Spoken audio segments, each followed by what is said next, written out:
Howard Gurr, psychologist and parenting coach. A mother wrote a letter about her fifth grade boy who was being picked on by his peers because of his weight. The mother suggested to the boy that he ignore the taunts and eventually it might go away. The father traditionally suggested give it back to them. I found that basically both approaches don't work out very well.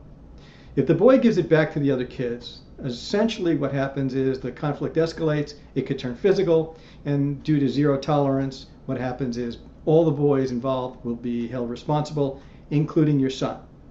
So that really doesn't resolve the issue.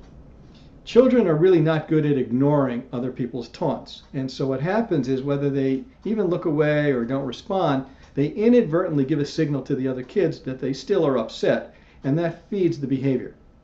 So the question is, what really works?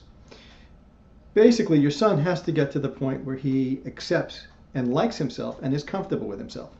He has to really feel good about who he is, and that would arm him and insulate him, so to speak, from the other kids' taunts.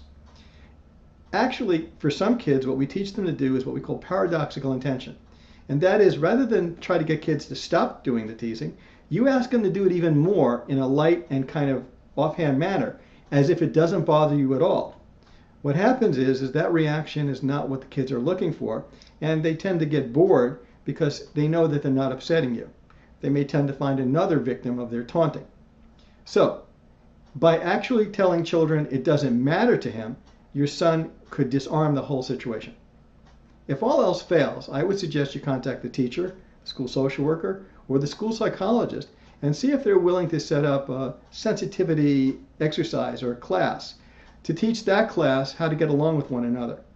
Not focusing on your son or mentioning that your son is the target or the trigger here, but just as a generalized lesson to teach kids to get along better with one another without teasing. Okay, hope that helps. Until next time, this is Dr. Howard Gurr.